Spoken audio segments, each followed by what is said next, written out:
నమస్తే అండి. ఆలు కర్రీని ఇలా చేసుకున్నారంటే ఆ రుచి చాలా బాగుంటుంది. ముందుగా ఒక 6 బంగాళదుంపల్ని తీసుకొని ఈ విధంగా పీల్ చేసుకోవాలండి. పొట్టు తీసుకొని ఉడికించుకుంటే బంగాళదుంపలు చాలా ఈజీగా కర్రీ చేసుకోవచ్చండి. ఇప్పుడు ఈ బంగాళదుంపలను శుభ్రం చేసుకొని మరీ సన్నగా కాదు, మీడియం ముక్కలుగా కట్ చేసుకోవాలి. చూసారు కదా, ఈ విధంగా కట్ చేసుకొని వీటిని ఒక బౌల్లో వాటర్ వేసుకొని అందులో కొంచెం సాల్ట్ వేసుకొని అందులో ఈ ముక్కలు వేసుకోవాలండి. అప్పుడు ఎంతసేపు ఉంచినా కూడా మనకి కర్రీకి నల్లబడవు.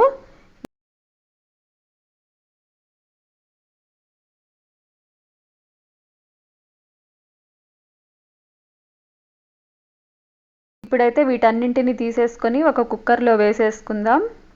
వేసుకొని మునిగే వరకు వాటర్ వేసుకోవాలి. ఆ తర్వాత ఒక్క విజిల్ రానివ్వాలండి.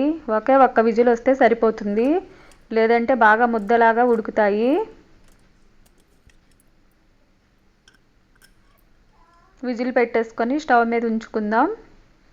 ఆ తర్వాత ఒక్క విజిల్ వచ్చాక మనం స్టవ్ని ఆఫ్ చేసుకోవాలి. ఇప్పుడైతే ఇవన్నీ ముక్కలు ఉడికిపోయాయి కదా, వీటిని స్ట్రైనర్లో వేసుకొని స్ట్రెయిన్ చేసుకోవాలి. చూసారు కదా ఎలా ఉడికాయో.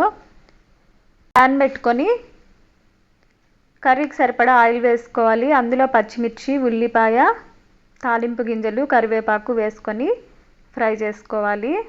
తర్వాత ఒక అర స్పూన్ పసుపును కూడా వేసేసుకోవాలి. ఇది చాలా ఈజీగా అవుతుందండి.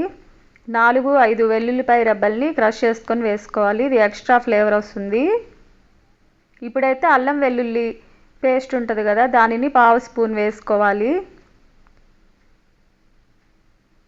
ఈ విధంగా వేసుకుంటే కర్రీ చాలా ఫ్లేవర్తో మంచిగా టేస్టీగా ఉంటుందండి. ఇప్పుడైతే ఈ ఆలుగడ్డ ముక్కల్ని కూడా వేసేసుకుందాం. ఈ విధంగా వేసుకొని కలుపుకొని సరిపడా సాల్ట్ని కూడా యాడ్ చేసుకోవాలి. యాడ్ చేసుకొని ఒకసారి బాగా కలుపుకోవాలి. ఈ విధంగా చేసుకుంటే చాలా ఈజీ ప్రాసెస్ అండి, ఈజీగా అయిపోతుంది. అదే మనం ఉడకబెట్టుకొని ఆ బంగాళదుంప పొట్టు తీయాలంటే చాలా అనీజీగా అనిపిస్తుంది.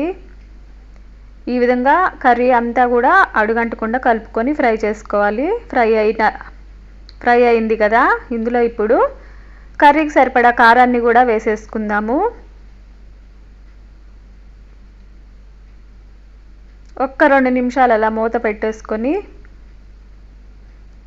ఆ తర్వాత గరం మసాలాను కూడా ఒక 1/2 స్పూన్ యాడ్ చేసుకుందాము. చేసుకొని 1 నిమిషం అలా లిడ్ పెట్టేసి ఉంచేసుకొని స్టవ్ ఆపుకోవాలండి. అంతేనండి, రెడీ అయినట్టే మనకి బంగాళదుంప కర్రీ. ఇది చపాతీలోకి, రోటీలోకి అన్నింట్లోకి బాగుంటుంది. మీకు కనుక మా ఛానల్ నచ్చినట్లయితే లైక్ చేయండి, షేర్ చేయండి, సబ్స్క్రైబ్ కూడా చేయండి. Thanks for watching.